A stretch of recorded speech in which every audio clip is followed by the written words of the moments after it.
Arguably one of the most important trials related to the First Amendment is ongoing right now, where an individual is facing a decade in prison for the crime of making a meme.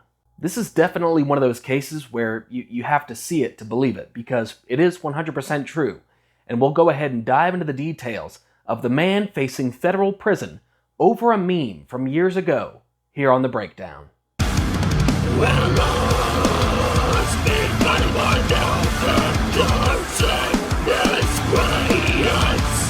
Hey, this is Hoyt from The Breakdown. If you're new here and checking out the channel on YouTube, go ahead and hit that subscribe button. Also, feel free to follow me on Twitter at GregHoytLET. Anyway, let's get on to the video. So, chances are, if you've paid any attention to the internet over the past, 5, 6, 7 years, you know that memes around election time, whether it be the midterms or the presidential election, what have you, memes around election time are pretty normal. You'll see memes, trolling one side of the fence or the other. You'll see memes that, may have disparaging or even misleading information about candidates, or the issues. It comes with the territory. But a man in Florida by the name of Douglas Mackey is facing 10 years in federal prison for a meme that he made and disseminated back during the 2016 election cycle, which jokingly informed voters about how they could text in their vote to vote for Hillary Clinton. So back in January of 2021, roughly about a week after Biden entered the White House starting his term, the Department of Justice decided to file charges against this Douglas Mackey character based over this meme that he made back in 2016 and posted it on Twitter. Now, as evidenced by the meme, it's clearly something satirical. For the sake of context, Mackey operated a Twitter account back around 2015, 2016 under the name Ricky Vaughn. It was like a pseudonym he adopted, and he put out some pro-Trump memes and stuff like that. Typically trolling liberals, Democrats, leftists, whatever you want to call them. And one of those memes were a clear display of satire, telling people that they could text in their vote for Hillary Clinton.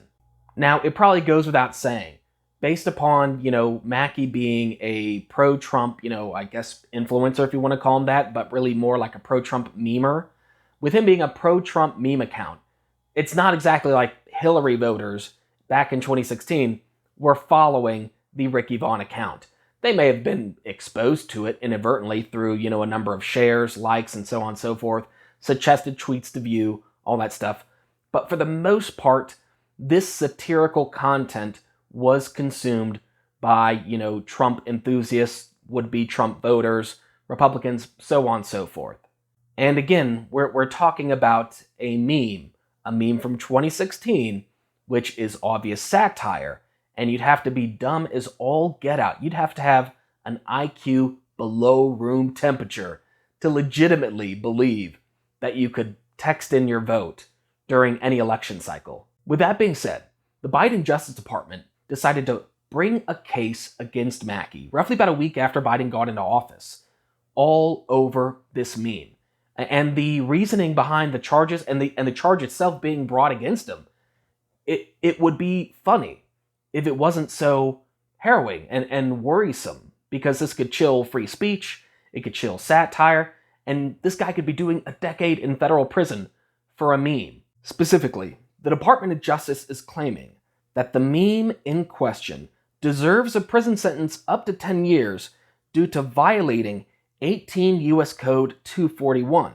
The law, which pertains to conspiracy against rights, is a subset of the Enforcement Act of 1871, better known as the Ku Klux Klan Act. So the Department of Justice is claiming, by utilizing this federal law in the books that was really meant to combat the Ku Klux Klan from physically intimidating and bringing violence against Black Americans to, sway their vote or stop them from voting, the Department of Justice is using that particular law to claim that Mackey violated the civil rights of would-be Hillary Clinton voters by making that meme.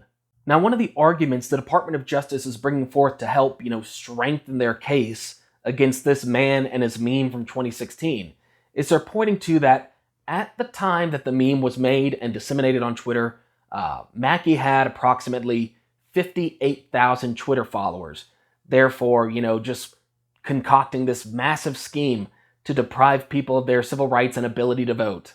In fact, the DOJ is asserting that Mackey achieved more influence than NBC during the 2016 election, conveniently pointing to an MIT study that was published 9 months before the meme was ever made, therefore, making the whole assertion a little bit shoddy about the influence level. Now, the entire concept of somebody being prosecuted for a satire meme, for a text your vote for Hillary, and facing up to 10 years in prison, it's absurd, it's crazy, and our government shouldn't be doing this. Because at the end of the day, this is about partisan politics. It's about the current administration weaponizing all apparatuses at their disposal against any and all key influencers associated with the outcome, in some way, shape, or form, of the 2016 election. This is revenge for Trump having been elected in 2016, so the Department of Justice is going after a solitary guy in Florida who made a meme in 2016 that was obvious satire. And to really demonstrate just how partisan this prosecution is, you have people that were pro-Hillary, that had just as large of a platform as this, Mackey character in 2016, who did the same joke, but saying that people could text in their vote for Trump. For example, comedian Kristen Wong. Back in 2016, like I said earlier, she was one of the people that dropped the same formulaic meme telling, would-be Trump voters that they could text in their vote. And the tweet on Christina Wong's timeline, it's still live. You can still go to it on her Twitter profile. It is still there. Twitter wound up deleting the meme that Mackey made several years back, as part of their, election information and integrity crap. But the same joke, it's on Wong's. And she is a legacy-verified account. So you have this one meme maker who was going under a pseudonym back in 2016 who makes a satire meme about texting to vote, and he's getting charged by the DOJ. You have Christina Wong, who is a legacy-verified account on Twitter, which means she's a notable personality, a public personality. She put her face and name on the meme that she did, and she's not being prosecuted. It's partisan politics. The Department of Justice is literally just going after this guy because he was pro-Trump, and he may have gotten, a few extra Trump voters due to, engaging in the great meme war of 2015 and 2016. But let's go back to 18 U.S. Code 241. Again, the law the Department of Justice is claiming Mackey violated with this satirical meme. When reviewing the language of the law in question, no reasonable person would be able to come to the conclusion that a satirical meme infringed against people's constitutional rights, nor did any such meme injure, oppress, threaten, or intimidate any individual from exercising their rights. It was a satire meme largely viewed by Trump voters as a joke. So not only is Mackey being, targeted for a satirical meme that he made back in 2016 and is facing a decade in prison, the current administration is just flagrantly engaging in an act of selective prosecution. I mean, obviously the current administration just has zero regard for anything like, Supreme Court precedent or anything like that, but I would highly recommend they take a look at the 1996 case of U.S. v. Armstrong, which explicitly details that selective prosecution is a big no-no. Now, the trial against Mackey, it has kicked off. It kicked off earlier in March, and with the trial underway, other people are starting to take notice, including members of Congress. Congresswoman Marjorie Taylor Greene is among those who learned about the case recently, and she sent a letter to the Department of Justice on March 15th, just detailing how absurd this case and the prosecution is, and the fact that the Department of Justice is leaning on an anti-KKK bill to prosecute a man over a satire meme.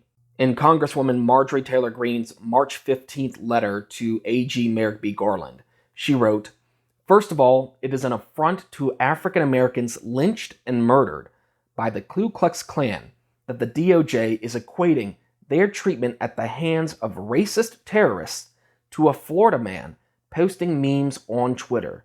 That the DOJ thinks these two things are commensurate should be concerning to anyone. The law Mr. Mackey is accused of violating is clearly intended to criminalize physical violence and intimidation used to prevent people from exercising their rights as outlined in the Constitution, not the sharing of memes on social media.